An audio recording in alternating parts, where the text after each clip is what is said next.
The views and opinions expressed in this podcast by the host and or the guest do not necessarily reflect the views of the host and or Paranormal Buzz Radio and or its sponsors. Use of any material produced by Paranormal Buzz Radio without express written consent is prohibited. Paranormal Buzz Radio will not be held responsible for you holding your knees, crying, and rocking in a corner in a puddle of your own urine, or being beheaded by a group of children in a cornfield. In fact, if you come across a group of children in a cornfield, we promise to make fun of you as you run away screaming in terror. Listener discretion is advised. Hey everyone, this is Darren Bus from the Paranormal Bus Stop, brought to you by Paranormal Buzz Radio. The Ghoulish Gang is back. Myself, Darren Bus, Cynthia Gerodius, Ashley Storm, and Shay Carroll, where we talk about all things paranormal on a round table format. Come join us for some ghoulish fun.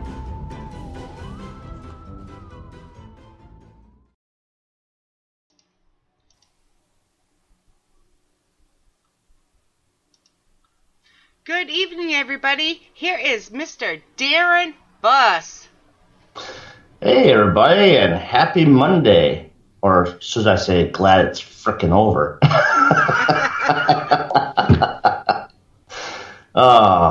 Just getting ready for the podcast evening here. And welcome to Spreaker.com and to the Paranormal Bus Stop with Shay Carroll and Cynthia Gerodius. Ashley Storm will be joining us momentarily. Can you two see this? Yeah. Can you see the temperature? Yeah, oh shit. It's 105? It's 105. 108. 108, sorry. 108. I was close. The blind can't see. Oh, all right. So Matt is in chat saying he can't hear us. There's no reason for that. So, you might want to just back out and come back in. That's what I'm thinking, but can anybody else? Oh, Matt, you're a fucking asshole. Welcome back, Shay. Did you guys miss me? Oh. I was like, I did everything right. I know it. Oh. That's you're good. You're good. It's freaking it's been a while, and we're all back here. Like I said, waiting. One, but... We're waiting the other. She is just trying to get in. The internet is a little bummed out by her. Her internet is just kind of messed up. No. I know what really happened. She said, are you ready? Do you have your party pants on? You're back tonight. And I said, well, I decided I'm going pantless. So she's like, I'm out. No. She's trying to find a decent shirt so that she can go pantsless too. Right?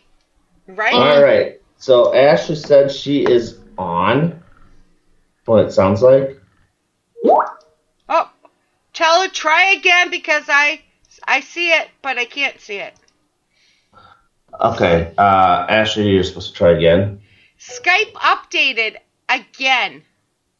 So, I'm fresh. I've done one show of my own, and I ran one show, and Skype's updated every time in the past few weeks. Yeah. I liked it better when I was on drugs and I didn't care.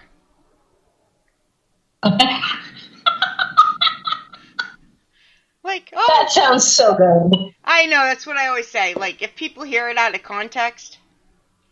Mm-hmm. Most of our listeners have to she wants to know if she's going to call in the PBR or the Paranormal Bus Stop.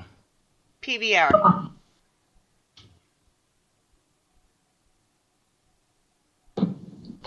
All right. Message away.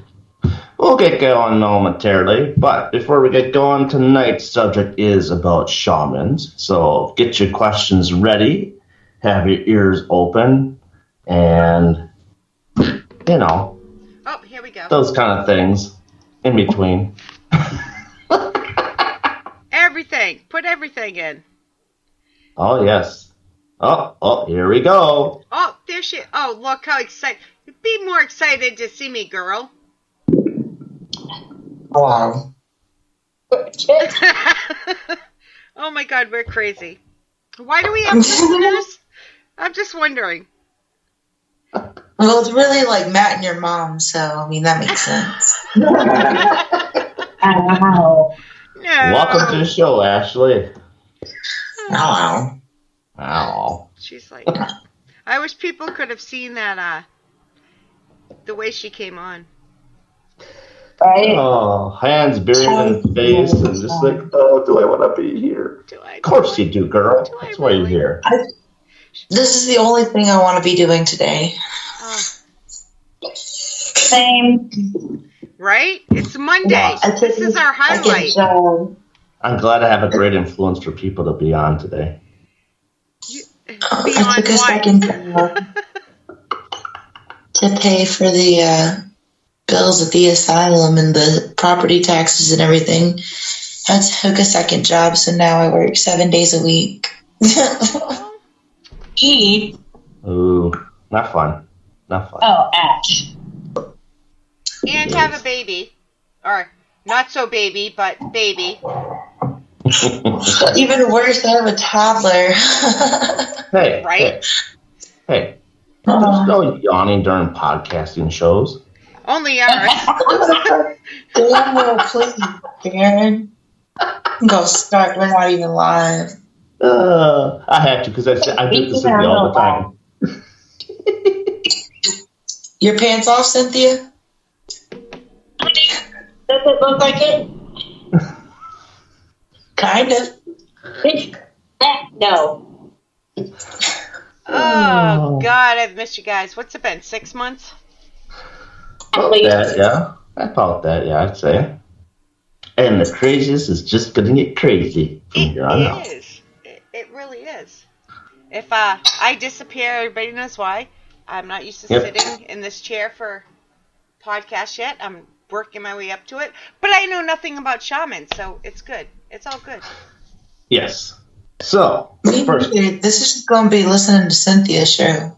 Oh, Right. thanks. Who's at work, by the way? That's how dedicated we are. Ashley's falling asleep. I'm in pain. Darren's staring. Cynthia's at work, sitting in her car, and we're still bringing you the show. Yeah. She said, Darren's Darren. I don't. What do you say? You know? Are we live? Mm-hmm. Yes. No, not at all. Yes, ma'am. Yes, we are. I guess we should have told you that. Yeah, I didn't. My bad, y'all. I thought we were just doing the backstage shit. Oh, no. Oh, you came late, honey. Well, yeah, but sometimes y'all be starting late too. Nobody told me. I didn't get no hand signals. I didn't get no cues, no countdowns. Oh, that's my fault. I should have reminded you last night. Yeah, Darren. That's my Way to go, fault. Darren. Yes, way to go. I was down and out yesterday from pulling weeds and all that stuff because I'm re-landscaping my yard. So I got a little tired. That sounds like a personal I'm problem. weeding out my life. It is. All right. So the first question on the list today is, what is a shaman, and are they comparable to psychic mediums? And Cynthia. Cynthia, want to start? I just love the face.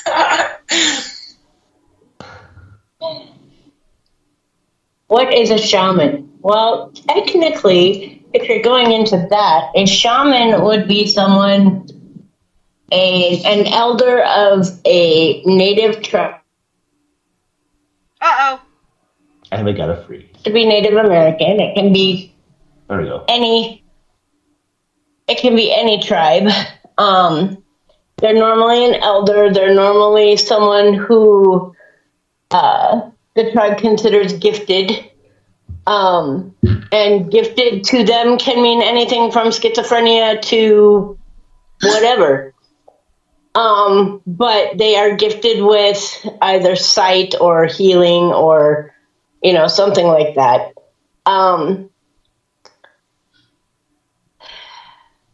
And are they comparable to psychic mediums? Mm-hmm. Oh, yes and no. Yeah. Okay. Yeah, but no, yeah. Yeah, That's yes the and only no. thing I know. I mean, a lot of them. Okay, so shamans, a lot of them go on spiritual journeys, aided spiritual journeys, and they are able to commune with the ancestors and commune with other people's ancestors and things like that. But in the modern sense of a psychic medium, not really, because most psychic mediums that you see anymore are they don't use a spiritual path or a spiritual journey to commune with the ancestors as per se, Yeah. So before he interrupts, I'm going to interrupt. Go right ahead. So, in the simplest form, and correct me, this is a question, because like I said, I know nothing about this. Psychics and mediums and such are born that way, but can't shamans be taught, because they use different methods to get to the same place as a psychic? Some actually use drugs, LSD, some use drums, some use meditation. So, I mean, some use drums and drugs. Yeah. That's the only thing I know about shamans. Yeah, but it's all, whatever works for that person it's all different, correct? It is, and yes, you are so very correct. Good job, Shay. The shamanistic path can be taught. Psychic mediumship, not so much. You're born that way. You're born that way, or you have some sort of a trauma or something that triggers it. Yeah, but you have to have some kind of intuition for it to be trauma, don't you? I mean, Well, everybody has intuition. That's what I was going to say. Everybody has intuition, but... I think everyone is born with it. It's a matter of whether or not, one, you want to acknowledge it. Two, you have, like Cynthia said, that traumatic experience, or it doesn't even have to be like traumatic in a sense of a negative trauma.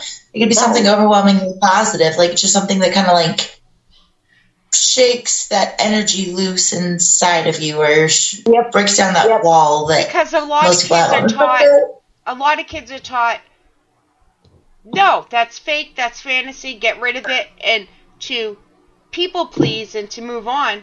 A lot of kids do somehow get rid of it, or that's just an imaginary friend, when sometimes it's not. Right. Yeah. Right, and that is very true. But like Ashley said, everybody's born with some sort of intuitive abilities.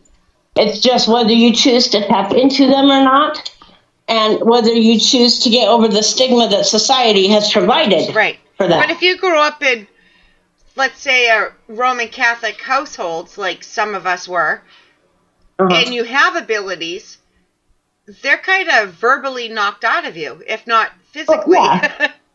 Yeah, no, and that's why I'm saying whether you choose to embrace them or not. Sorry, my dog is nibbling on my toes. At least my dog's nibbling at the door. Ow! I don't have a dog. I'll be right back. You can have mine. But yeah, no. Like Shay said, some people are. They are. I don't want to say shamed, because it's not shamed. They're just taught that that's not right and that's not the thing to do, But yeah, no, I think the difference again between a shaman and a psychic medium is that psychics aren't so much taught as, can't be. I can't say they can't be taught, because everybody can be taught to embrace their path or their ability, but psychics are more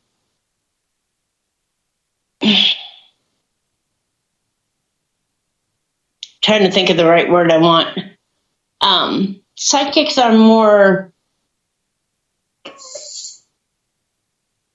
mentored, they're more, they have to have, they have somebody that is there to help them with what they already have. Yeah, so like you had who's that? Chris Nielsen. Well, like what I have with Kelly, you know. What you had with Kelly, right? Yeah.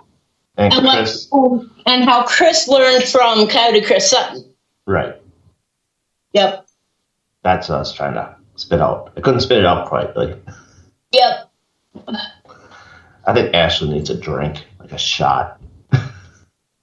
No, I would pass the fuck out. A shot or 3 or 5. Give some fireball. I'm just to stay awake. No thanks. I get back to a completely different story. I was just stating that Ashley, I think, needs a shot of alcohol.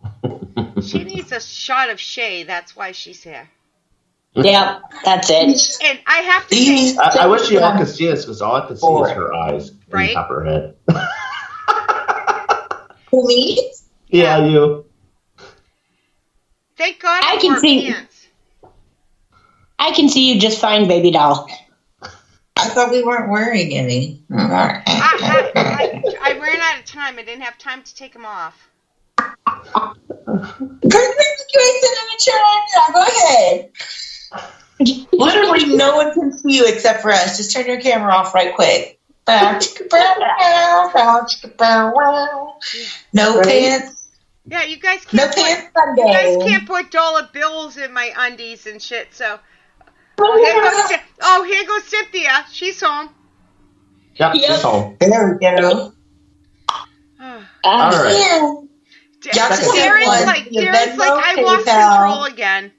No, I did not. Second question. He's like, second question. All right, second question. Here we go. We're only on the second. It feels like No. the fifth. No. Nope. All right. It always does. So on the second question here, how different, I say, what difference does the shamans bring to paranormal investigations and how they run it? I'll go first. I don't know. I've never actually worked with one. I've had it. Anybody? Okay, so shamans for me bring a little bit more of the ability to figure out the spiritual aspects of the land around you, of nature around you, in the paranormal. Coyote Chris Sutton always used to like to do drum circles, and he always used to, like, at Farrar, he would do a drum circle around the big, is it oak? I think it's an oak tree. Yeah, around the big oak tree outside, called the Grandmother Oak. And he would do a lot more to honor the nature side of it, the land side of it. So that's kind of what I think they bring more to it. Ashley? The area that we live in North Texas, bulk of what we do is the home investigations, and finding a shaman who's actually willing to go out and do cleansings anymore is actually a very hard thing to do. Especially in Oklahoma, where I have the asylum in Broken Bow. So I had asked one of the Choctaw Nation members, like one of the higher ups, like actually called the Choctaw Center to try and speak to one of their shamans and get in touch with someone who could help me. And he told me verbatim that Choctaw Nation is looking forward and not to the past. They no longer do cleansings, anything to do with paranormal. Filming, investigations, home visits, any of those things. Nothing? Nope, because they don't want to be seen in that light anymore. They want to be seen as, and this really kind of entertainment. No, he said they want to be seen as more American, is what he said, and that really pissed me off because it was like, okay, so whatever. But anyway, yeah. So they actually won't let you go. So there's a old academy, an old Native Children's Academy, about 10 minutes down the road from where my asylum is. And everyone in town's always like, you should go to Wheelock Mansion, you should go to Wheelock Mansion, da-da-da-da. And they've been telling me that for like 4 years. But 5 years ago is when they put this thing into place, that Choctaw Nation does not allow anyone to film or do investigations on their land and any of their properties or anything anymore. And especially because Oklahoma is going back to reverting most of the land back to the natives. Mm-hmm. They're getting even more strict about that. So down south, it's actually really hard to find anyone. A lot of the practicing shamans are either in South Louisiana, Mississippi, Florida, and places like that. Mm-hmm. And it costs to get them places. But it is more about the land than anything. Because the one that I did have come out to the asylum, he goes, I can't touch it. I said, I understand. Because I told y'all it's back at the asylum. And even he was like, nope. He goes like, you're doing the right thing. Just keep your boundaries and, keep that his space, keep this your space. But I refused to touch it. And he technically couldn't because he was a Caddo shaman. He was not Choctaw. So that wouldn't have really worked out very well anyway. Gotcha. Well, and a lot of it, like you said, they're in Mississippi, Louisiana, or you have to go to the other side and go to New Mexico, Arizona. Yeah. Anything like that. And then you're looking at, what do they call it? Crossing tribal nations. And, yes. Like if you are on Choctaw land, you will not have a Navajo or Cherokee or, whatever tribal shaman come and cleanse. Because it's not their native land. Exactly. Why not? Does anybody know? It's not their energy. You have to. So each tribe, it's basically like magic. Like how each person has their own, their energy that's put into it makes it unique. Same thing with tribal practices. The different lines, they each have like a different.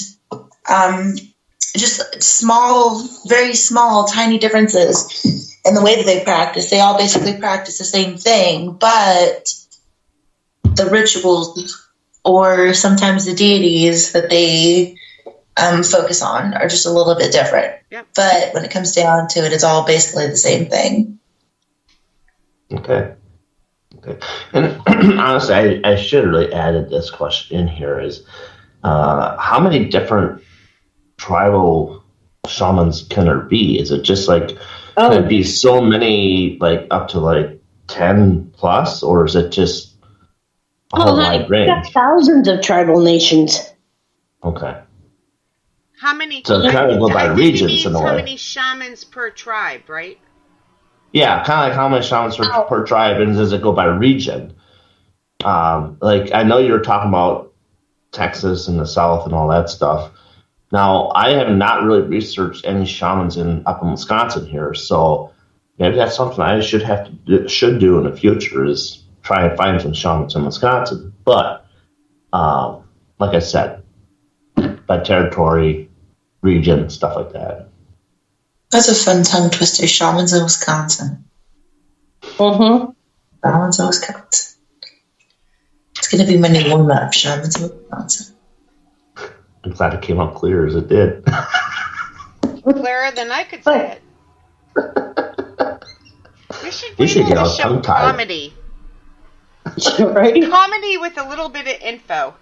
Because we just like getting together so much that we F off. It's infotainment. Yeah. There we go. Infotainment. I'll have to add that hashtag. There we go. But I don't think there's a set number. I think back, so like, particularly like in my culture, we have what we call medicine women, but they would technically be considered shamans. Like in other cultures, sometimes other cultures just have different like names for them. A lot of Asian cultures have what would be considered a shaman, but it's just an elder who's a medicine woman or medicine man. It's like, okay, so there's this little old lady that anytime we all got sick, I didn't go to a doctor until I had my near-death experience with subdural hematoma when I was in 4th grade. Anytime we got sick, we went up to the hill So this little lady who lived in a shack, everyone lived in a shack in Guam because a typhoon or some storm came through every like month to tear everything down anyway. So everyone lived in tin huts. And we would go up there and she would have all of these, like, it looked like a witch's kitchen basically. Like she had all these herbs and like different mortars and pestles everywhere and just different things boiling all the time and stuff like that. And we would get what I later learned was hand, foot, and mouth. Kids in Guam get it all the time because they're all just like dirty little fuckers running around being dirty little fuckers. So I had it all the time, but I didn't know that's what I had all the time. And she would put this like green stuff, and I can still remember the way that it tastes and the way that it smells, even though the last time I had it done was when I was like in 3rd grade, so over 30 years ago. No, over 20 years ago. I'm not that old. Fuck. Anyway,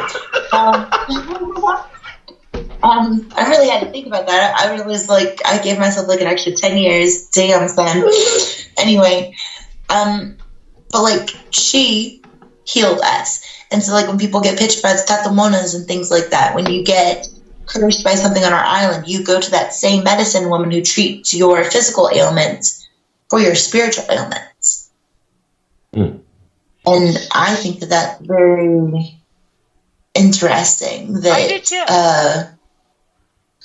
All different kinds of cultures have something like that. It's like aliens. You know what I'm saying? Like, they couldn't speak, but they all knew that they needed healers. The healers were also the people who were more intuitive, who were more open, and because I don't want to say that they are mediums, but maybe more clairvoyant than anything. But that brings you back to the same question as the first one. How are they comparable? Are they? Yes. Thank you, Cynthia. Yeah. Are they? Because it's just different names for things and different ways you're brought up and different traditions could create the differences in them all. Like some people call ghosts, some people call them spirits, and then you got demons and then you got dark energy. Like, so is it just a matter of what you're taught? Am I boring you? No. No, I meant Ashley. She was just trying to wake up yet. But seriously, anybody, like, is it almost the same thing, but it's just a matter of the way you're taught and the way you grow up and... It makes more sense to me, but, I mean... Yeah. I also think shamans, though, they focus a little bit more on the healing aspect, like the living, the land, not necessarily living. Yeah, but that's where Reiki comes in. Yeah, aside from like that, the land is living. You know what I'm saying? Like they care about the energy more than the dead energy, if that makes sense. Yeah, kinda. Mm-hmm. But all energy, they're healing. Their hands get all hot and warm, and we're doing their healing stuff. So it's, you know. You better not be talking about Mr. Miyagi, fool. Yeah. Don't you mess with Mr. Miyagi. I love him. Oh, there we go. Oh, I wish people could see this. I feel should that. put it on my own neck and secure my neck. I told Darren I would be more of a question asker than contributing like answers because I don't know. But this is a great question. Is it Mama Deb in chat? Is it true shamans enter a trance to state to communication? I don't. Some do. To start the communication, yeah, some do. Yeah, start. Thank you. I read the title. Yeah. Yeah, No, some okay. do. Some are on drugs. I mean, I've talked to them. But some take more naturalistic approaches. Everybody has their own thing, but yes. Peyotes. Yes, here's his drums. Chris Nielsen's following in the Oh, I footsteps. thought you said drugs. No. No. Put yourself in a trance with peyote. You can put yourself in a trance with drums. You can put yourself in a trance with meditation. Yeah. A lot of natives do that, and a lot of shamans will do that. For the record, Coyote Chris Sutton did not do drugs. He understood those who did them and explained it to me, but I want to make it clear that that's not the method he used. Okay. No, his was more of the drums. No, but he explained to me why they did the drugs and other methods that I haven't quite held on to, but I kind of get it. Yeah. No, his was more of the drumming and the. Can you explain that more? Because she also added, she meant the more natural trance. What does the drums do for people to get into that space? Anybody? Well, Cynthia was just through that this weekend, so I saw it. Let her have a go at it. Cambry House with my future wife. Yep. Wives. She wasn't there with me. So, what it does is the drumming, the rhythmic beat of the drum is something that you can kind of match your breathing to, and you can start to try and meditate with. And Chris would be able to explain it better. If Chris Nielsen was in here, he would be able to explain it way better. But to me, and this is just me, so I'm not speaking for anybody else, it's easier to put yourself in that relaxed state because, you have the rhythmic... You're focusing on something else. Yeah, you have the rhythmic beat of the drum, and you have the heartbeat that comes from inside you, and, it's really hard to explain. Ashley, put your hand down. But I'm waiting for my turn. I have a question. And you just need to interrupt like everybody else, but you're more distracting raising your hand. Yes, Roland, go ahead. Right? Be kind, fuckers. I'm not a teacher. You wear schoolgirl outfits, but I'm not calling on you. So it's like a singing bowl when you do meditation then? Yeah, kind of. Yeah. Vibration, getting your vibrations right, and you can vibrate to that level of openness. Exactly. So if I'm hearing you guys right, it might not only put you in a more meditative state, which opens you up more, but the vibrations, does that open up the nature part of it? Yes. Yep. Okay. Yep. I'm sorry, what'd you say, Shay? You cut out. Yeah, welcome back, Shay. Oh my God, We missed you, Shay. This is my second show back, and the first one, I had a guy popping up slowly in the background of a live show with glitter nipples? With nipple glitter on, doing a dance like a genie in a bottle, and I'm trying to be like, I'm not on drugs anymore, people. I heard that story. Oh, that was so... What? Chris Nielsen. About glitter nipples. Yeah, my first show, this is my second show back, and they welcomed me back on Shay's Paranormal Chat with Chris Nielsen, coming up like a genie out of a bottle with bright pink nipple glitter on. And I was trying to... Yeah. Welcome back, Shay. Shay. Funny. Yep. I guess next time for those paranormal expos, you gotta start selling the glitter, right? Yeah, right. Or nipple tassels. Or the screenshots I took. No, I'm kidding. I'm kidding. Blackmail photos. Yeah, just kidding. Oh, wow. Chris needs to patent that nipple glitter. Yeah. Oh, no. Okay, so now when it comes to paranormal locations, Nipple glitter. We have, do they treat the residential cases a lot different compared to paranormal locations, like, commercial locations? I would think so. Huh? I would think so. But in my opinion, and this is also a question mark after it, they don't do too many residentials. It has Not to that be I've a heard. big deal. No? Yeah? Not that I've heard. I mean, I don't. Yeah. Well, what about something like the Conjuring House? Now, would that something like be more of a realm with the land and all that stuff to go along with the history, the story? You have to get one fucking story first. That way you can focus on what you're gonna. Yeah. Yeah, who you ask. Like, get one story and get one thing.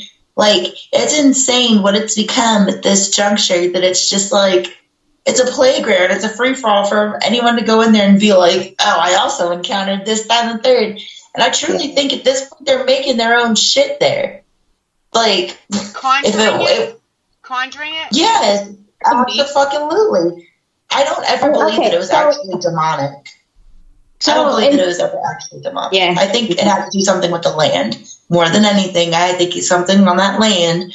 And the Warrens fucked that shit up because it was like, it was a spectacle for them. They made money off that shit. Like, let's be really fucking honest right now. Everyone wants to tiptoe around that. And yeah, I even worked for the Warren Legacy Foundation. Well, when you come down to the brass tacks of it all, they made money off of that. They didn't actually help that family. And then when you look down the line at all the other people who have told the story in that family, like, it changes too much. You know what I'm saying? Like, it's never consistent, even from the family members themselves. Nothing is consistent. And then you have all these people going in doing documentary after documentary after documentary, and they're all like capturing kind of the same thing, but you see different elements being added onto it every time. And it's like, are they creating?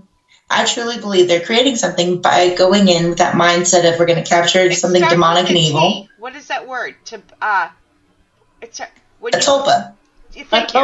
Tulpa. Yes. Yeah. Yes. Yeah. Well, okay. So a good example of the land being a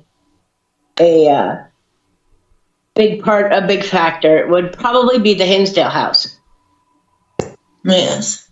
I have heard I forgot about that one. from a lot of people that have actually investigated there that there's a lot to do with the house, but there's more to do with the land. Dan himself even said that. Yep. Yeah, because how much a building can be only haunted so much. Yeah. I mean, I believe buildings can be haunted, but I think a lot of it comes down to the land. Mm-hmm. I shouldn't say a lot, but you know, it's gonna be. Well, it does. Even if you have a haunted building, the land could still be haunted, which adds to the. Yep. You know. Exactly. Like a lot of the residentials we do. Yeah. It's not the actual house; it's where it was built. Most people don't realize that a lot of North Texas used to be. Sorry, yes, I just got excited. All of the U.S. used to be basically like one big Native American burial ground or Native American tribal ground. You dig? So, family house. Like, why is everything haunted? Well, you see, what had happened was the whitey came in. You know, yeah. Oh, Ollie Bear.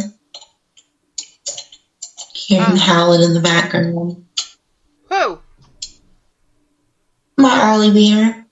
Oh, I thought you meant my dog. I was like... No. And I have a cat howling too. Oh, I can't hear it.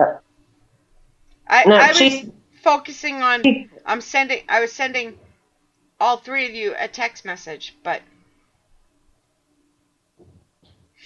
Do you want me to read it out loud? It just says, I'm sorry, I have to stretch my legs. I'll be back, but nobody's answering me, so... Oh, I just read I thought it. it was going to be dirty.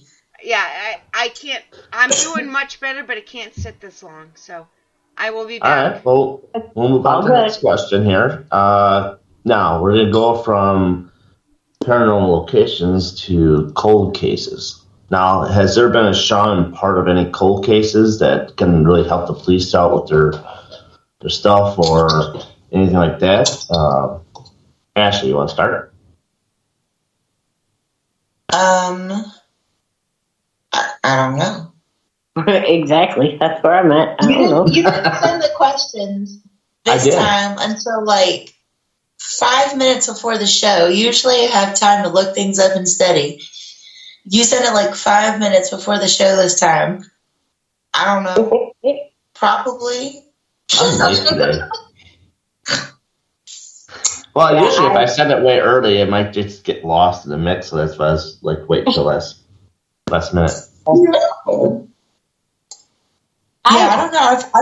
I've never heard of it. I've heard of psychics and mediums being used. Oh yeah, but I've never heard of a.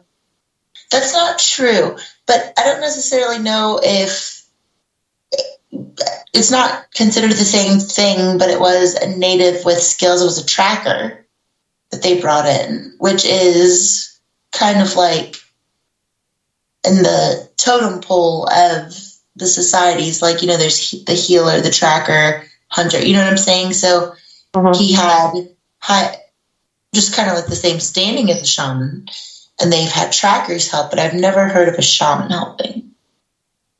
Me either. Yeah, it's something I'll dive into a little bit more later on down the road. I mean, that could help. I mean, that could help somebody down the line if I could find the answer to that one. And I'm sure if we had Chris on, I mean, I'm sure he would have something to say about it too. So let's see. We're gonna move on. We're gonna skip number 5 and go straight into number 6. So is there a documentary out there on TV that really explains shamanism and the practices that they carry that anyone has seen? Now you're talking about medicine men and medicine women. Now there's a show that was called Medicine Man. Am I wrong? Did they ever? I wonder if they ever showed that. Like a reality show? It wasn't a well, it could be both. It could be a reality show. It could be a film, movie. And there was a TV show called The Medicine Man back in the day. There's also Dr. Quinn, Medicine Woman. Yeah, buddy. Give me a drink. But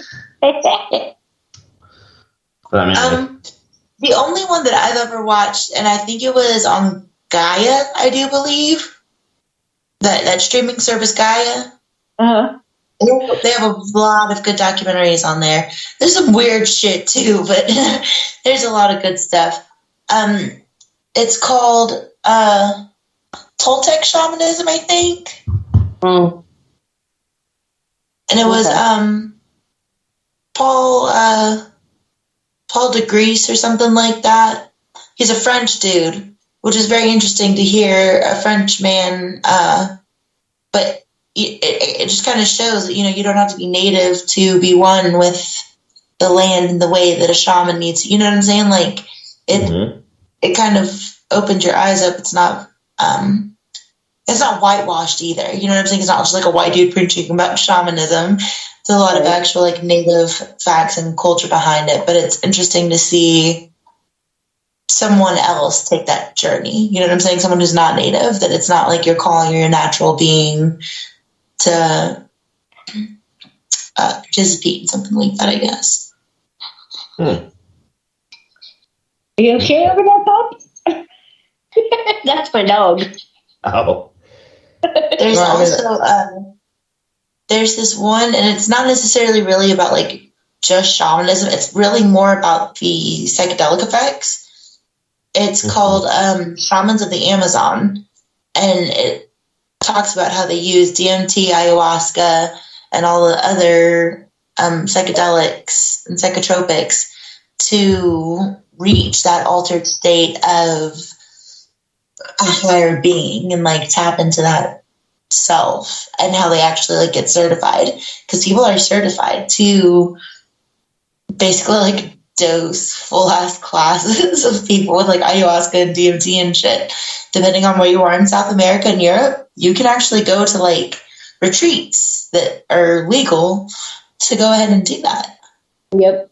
Yeah, I've seen something. I remember seeing something about that, but I don't remember what it was called. So It's only like, it's not even an hour long. It's really good though, because it's just about these motherfuckers up in the jungle, just doing some drugs and being like, nature is awesome. It's lit. That's cool. Now, Mama Deb was saying that if shamans, about nature and the land, could they possibly be helpful to help out with the searches of missing people? Oh, I'm sure they could. I mean, if you have any type of knowledge of the area that you're around or the land that you're on or anything like that, I'm sure they could be helpful. It's just that it's not something that's widely accepted still, Yeah, it's not commonplace at all.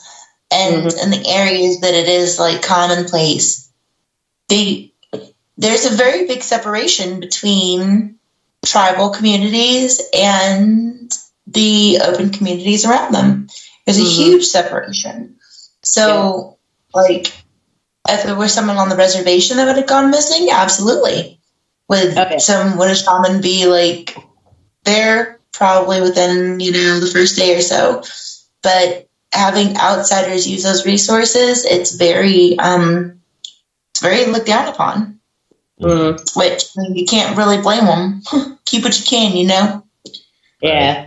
I don't blame them at all. Yeah. So we've made it to the last question here, which is the first. All right. So, is there books and classes out there about shamanism that people can learn in their homes or listen to in their cars, such forth, like audio tapes and stuff like that? Sure. And would that be helpful to try and learn something like that without actually physically being with somebody, or would you kind of get lost in the mix with all that and like, okay, this is as much as I've listened to, this is as much as I've read about, but I haven't actually done any of these practices. So would they get lost if they go with study with Chris Nielsen and learn how to do all the stuff that he does? Would they get lost? If they studied with him, no.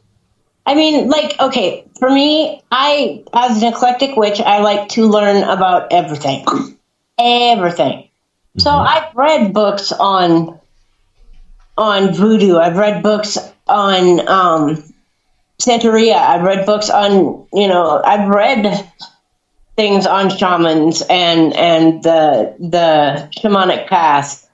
And Shamanic. For me, I like that word. For me, I would not be comfortable trying to do any type of a shamanic ritual or anything like that because of the fact that it's not my path.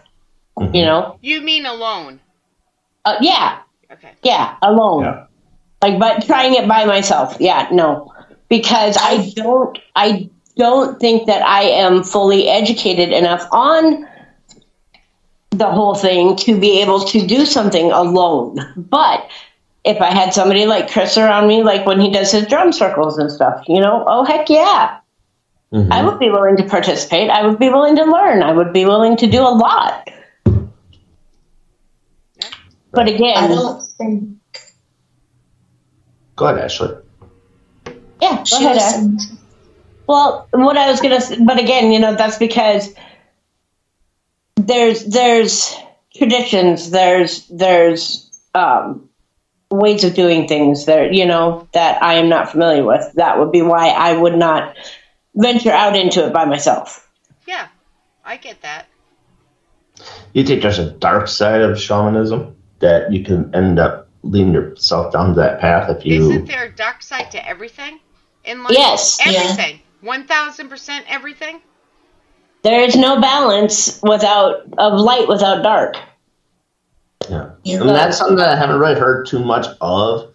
I've heard of a lot of the positive sides of being shaman and shamanism, but I've never really heard too much of the dark side, the negative side. Like But that's paranormal. something I don't look for, though. That's the thing. That's how a lot of the cultures got their like negative entities and energies, though, where the shamans like cursed certain like sets of their people and things like that. You have stuff like voodoo that put out negative stuff with the positive, but all the people heard at the time. What's the negative? Was the negative. Yeah, I'm gonna so people in your mouth. Like, right. you know. I mean, like I said, I've never heard of all the negatives of it. It's mostly positive. Is all I've heard. Mm-hmm. So. I don't think that you can practice. I don't think you can become a shaman without practicing in person. So there are classes. Like you asked if there were classes and books. There are a shit ton of books, but anyone can write a book nowadays. You know what I'm saying? Like if you actually go online on Amazon and look up books on shamanism, it's the craziest thing. Half these people are probably like tweaking out on their couches and they're like, I just wrote another book. Like, so be wary. And but do also your research. Don't go by one. Don't go by the top thing you see or the first thing you see. Like, due diligence, people, on everything.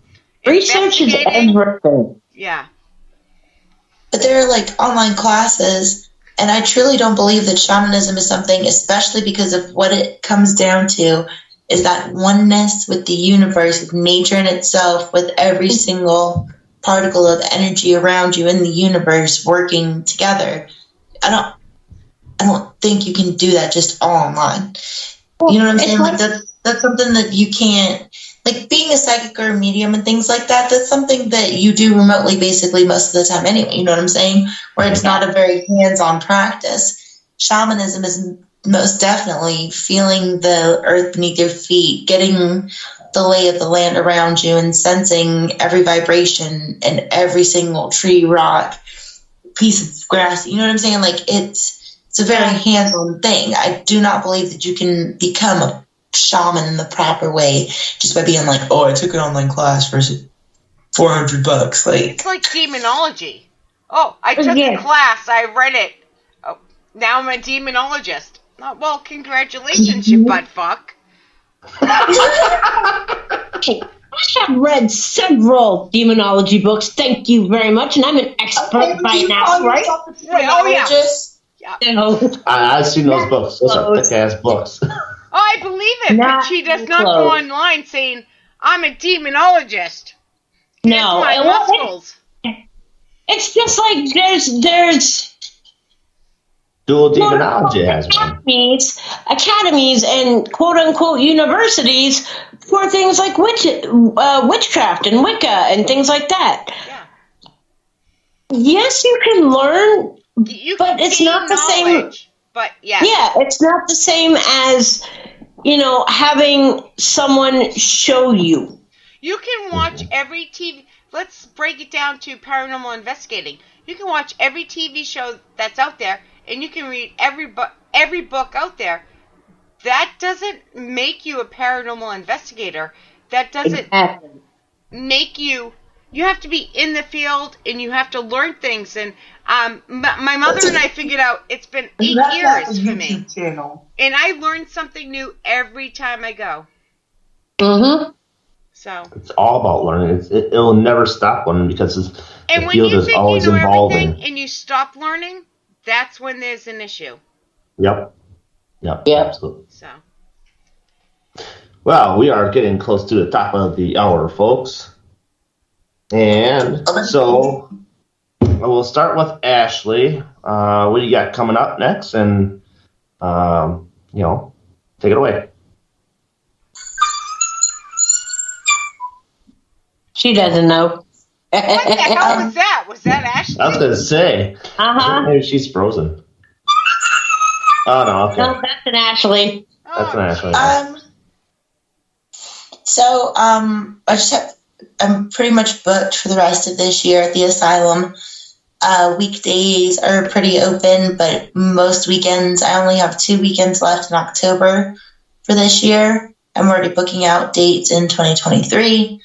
I'm trying to think. Oh, November 12th and 13th, we have Cirque du Sang at the Asylum, which is being hosted by Tyler's Royal Vampire Court. They're traveling up from Tyler, Texas to hold the Cirque du Sang, which is the Circus of Blood. It's basically a R-rated freak show with tons of bloody and gory acts and things of that nature. That'll be happening. It's an overnight camp out type dealio too. That'll be a shit ton of fun. Not for kids. I was supposed to start season 4 of my show a few weeks ago, but things got crazy, so I had to push it back. So in about 2 weeks, I think it is, 2 weeks, I will be starting up season 4 again of Storming the Unknown podcast on RU Media Network. And Sweet. I think that's it. I've done all my appearances for the rest of the year, I think, for now. So I don't have anything else. Yeah, I'm good. Okay. Yeah. Cynthia? Let's see, July, I think it's 16th and 17th or somewhere around there, is the Cedar Rapids Expo for the expos, paranormal and psychic and paranormal expos that Kelly McCarville puts on. So I will be at the Cedar Rapids Expo. August, we have an investigation at Farrar. September, we are going out to Hinsdale House. October, You better come visit me. I will try. October. I gotta get down to Oklahoma too.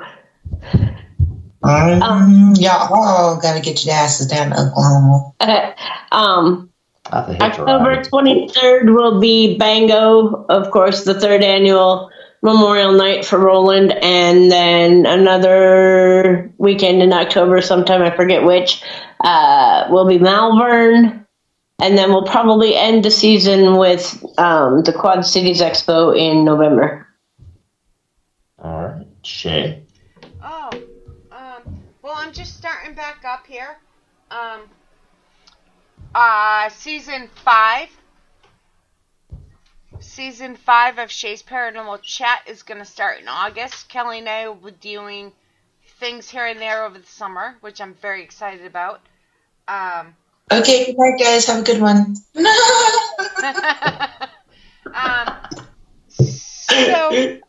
My appearances, I may or may not be in Iowa in July. We're not sure yet. It's up in the air. August 13th,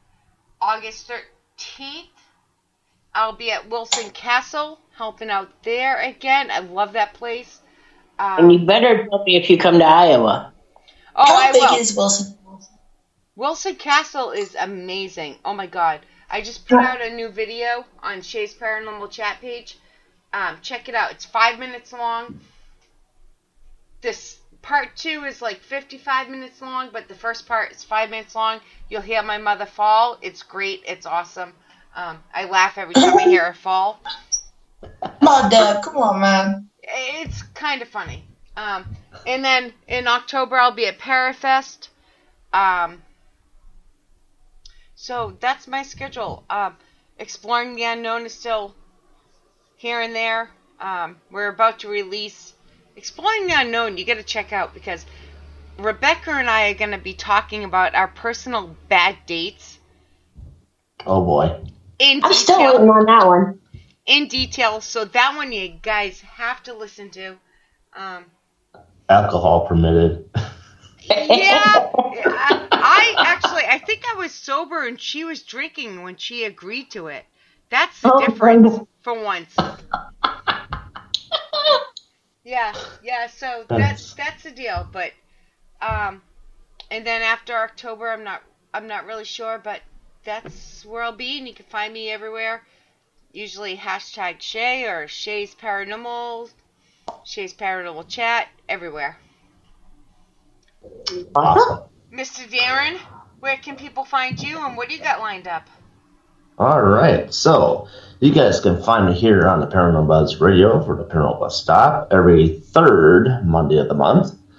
And you can also find me on Paranormal Brew every Monday, Wednesday, and Friday. Also on BB3 TV for the paranormal question of the day. Let's see. And that's most of my resources where I'm available on. If you want to come on for a guest, that'd be great. Oh, and sorry. We also have the Freaky Squeaky Top 5 Live on Fridays and Saturdays when we can do a show on Raven Rose Paranormal. Sorry about that. We missed one Saturday.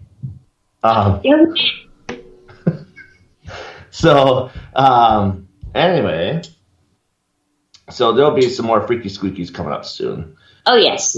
Gotta figure out what subjects we want to talk about stuff, so we'll work on that. I have ideas. What's that? I said I have ideas. Awesome. I'm ready for those. You know that. Yep. And let's see, July 5th, I'll be at the Washoe County Historical Museum and doing a live investigation throughout the night here and there. And that place is where Ed Gein was housed for 4 days. Suppose his mother shows up, a couple kids are in the attic. There's a few other spirits there along with that building too, so it might get a little crazy how it goes. So I'm waiting for that. And there might be a second appearance on that too on August 13th. I might join up with Kat Armstrong with We Are Paranormal. So, yay! So that'll be on August 13th, I believe. And I'm hoping to get to the 23rd of October, the Bengal Haunted Cribs 3rd annual for Rowan. So still working on that one. And that's probably about it this year. My kid starts college, so things are a little out of whack until I get things kind of straightened out with that. So I forgot something. What? Fire away. August 20th, Deathwalker finally fucking premieres in the U.S. So Broken Bow Asylum's episode will be airing. I don't know if they're going to do it the same way they did in the U.K. because in the U.K. they did it as... I think it was either Hinsdale or Villisca. It was one of the other big houses up north, and mine were like back-to-back premieres. Nice. One day, so I don't know if that's how they're going to do it here. They're going to drop it like back-to-back episode 1 and 2, or they're going to do it week by week. But regardless, by August 20th, the new season should be available in the U.S. Finally. Woo-woo. Awesome. Can't wait. I will be watching that. Oh, yes. Absolutely. So, I thank you all for joining us tonight for the Paranormal Bus Stop. Can't wait to see what the next subject will be next month. And for Ashley, Cynthia, and Shay, we all bid you adieu. And so long. I do. Good night. Us out, Ashley. Thank you, everybody. Good night. Good night, all. motherfucker.